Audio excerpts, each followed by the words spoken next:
Olá a todos, sejam muito bem-vindos ao nosso videocast de hoje.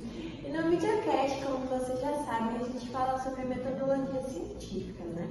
E hoje a gente vai falar sobre um tipo de estudo que é como o Google Maps da nossa metodologia científica, né? Da pesquisa científica, que é a revisão de escopo. Essa metodologia, Maria, né? Muita gente se pergunta por onde começamos a pesquisar, o que você sabe sobre esse assunto. Não, e a revisão de escopo, ela responde exatamente isso, né? Eu sou Maria Eduarda Rodrigues. Eu sou Sabrina Monteiro. E eu sou Yasmin Barros.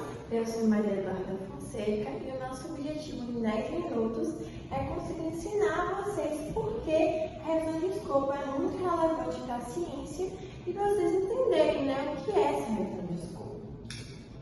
Sim. E para fazer isso, garantir mesmo esse compreendimento de vocês, nós não vamos ficar só na teoria, né? Nós vamos dissecar um pouquinho um artigo de verdade que usa essa metodologia passo a passo para realmente vocês entenderem na prática o que seria essa revisão. Então, pessoal, o artigo que a gente escolheu é uma revisão de escopo sobre o cuidado farmacêutico ao idoso na assistência domiciliar. E a gente sabe que é super importante, um tema muito prevalente e foi publicado na revista Infarma. Então, se você é um estudante, né, e precisa de um tema para o TCC, ou se você é apenas um curioso, né, e quer saber como a ciência se organiza, fique com a gente. Sim. Tá, agora a gente vai falar um pouquinho, né, das diferenças entre a revisão de escopo e a revisão sistemática.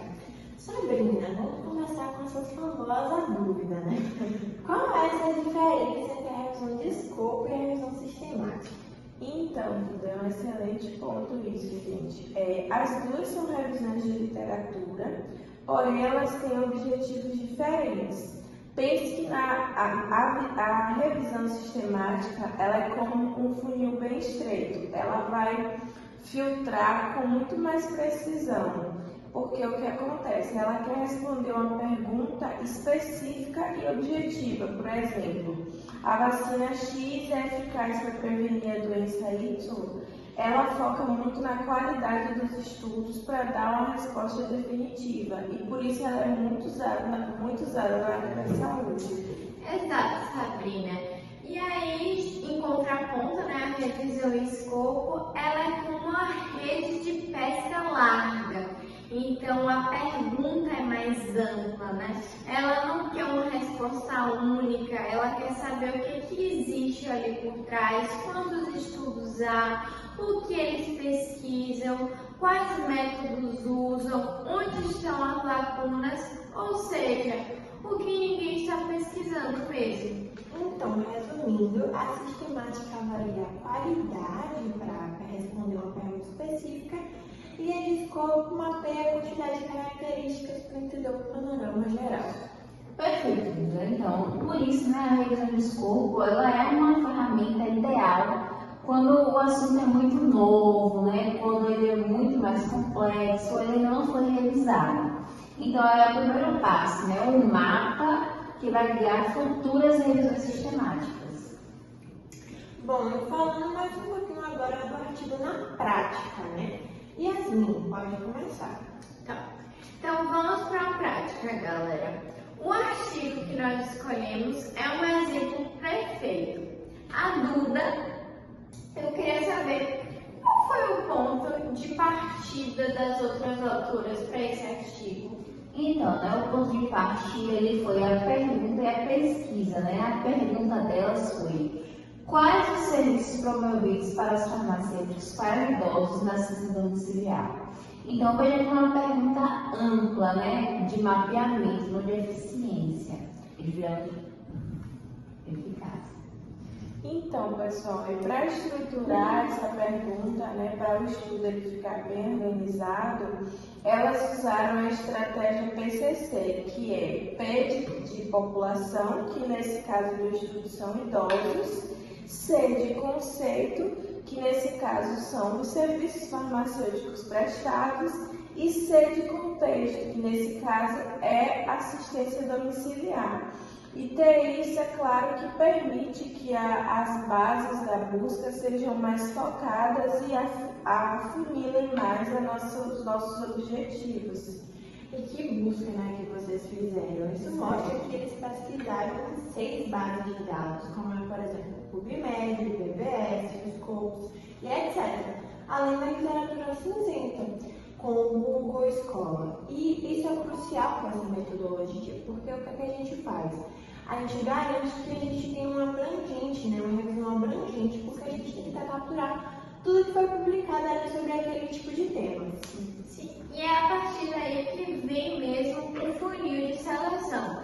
Então ali elas começaram com 497 artigos, que parece muito, mas isso aqui é normal, né? Porque a gente vai pegando todos os artigos que se enquadram ali por cima. E aí, então, eles aplicaram, né, um critério de inclusão e exclusão. E, por exemplo, eles excluíram estudos em lares de idosos, porque o contexto era justamente assistência domiciliar, e eles também excluíram artigos com mais de 10 anos. E esse processo ele é mostrado, né, no artigo em um fluxograma prisma. Né? No final daqueles 497 artigos, apenas 11 atendiam a todos os critérios. Né? E é neles que o mapa ele é construído. E o que esse mapa mostrou, né, que a Duda estava falando, é a parte mais legal, porque elas extraíram os dados desses 11 artigos e compilaram os achados. E aí, nesse artigo, elas colocaram um mapa mostrando os serviços clínicos encontrados por meio dessa pesquisa. Exatamente. Então, descobriram, né, que 100%, né, dos artigos, dos 11 que citavam, né, a revisão da farmacoterapia como serviço principal, também mapearam outros como acompanhamento farmacoterápico, de 6 artigos, educação e saúde, 5 artigos, e assim, o mapa está pronto. Mas não é só isso, né, gente? Eles também mapearam os problemas relacionados e a questão, né, das medicações mais comuns, e o problema número 1 citado em todos os 11 estudos, que foi justamente a não adesão aos medicamentos. Isso é importantíssimo, né? Eles também chamaram a atenção para a reação adversa ao medicamento em 9 estudos e a dose inadequada em 8 estudos. Né? O que essa revista fez foi criar um ranking dos problemas para os farmacêuticos focarem. Basicamente, o artigo ele nos deu um diagnóstico completo do campo de pesquisa e tudo baseado em um método rigoroso de mapeamento. Então, qual a lição que a gente tem disso, né? Uma revisão de escopo bem feita não é só uma revisão, é um diagnóstico.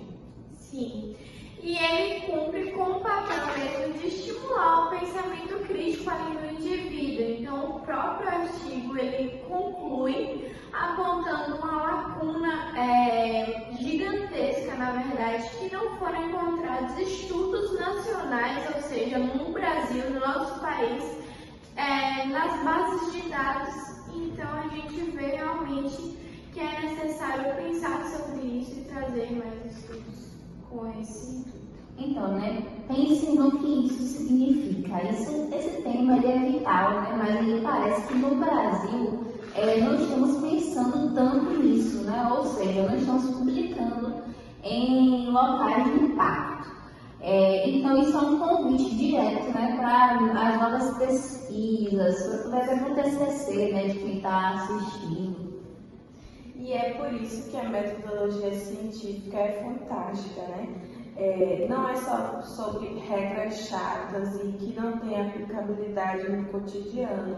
É sobre a gente ter ferramentas certas para fazer as perguntas certas E no caso da revisão de escopo, isso é muito importante, porque a gente consegue descobrir onde as perguntas ainda nem foram feitas, como é o caso aqui no país, né, que a gente ainda não tem um estudo nacional sobre esse tipo de situação. Exatamente. E agora a gente quer saber com você. Qual revisão você acha que falta na sua área que falta uma revisão de escopo? Sim, a gente quer que vocês deixem aqui nos comentários, né, nos nossos vídeos, para nós queremos saber, né, o que vocês pensam, quais são as lacunas que vocês enxergaram por aí e nos dar ideia, né, para próximos vídeos. E é isso, muito obrigada, né, por ficarem conosco durante esses 10 minutos. Esperamos ter ajudado vocês a mapear esse conceito. Até mais! Até! Tchau, tchau! Foi tipo 5 minutos, velho. Acho que a gente fala mais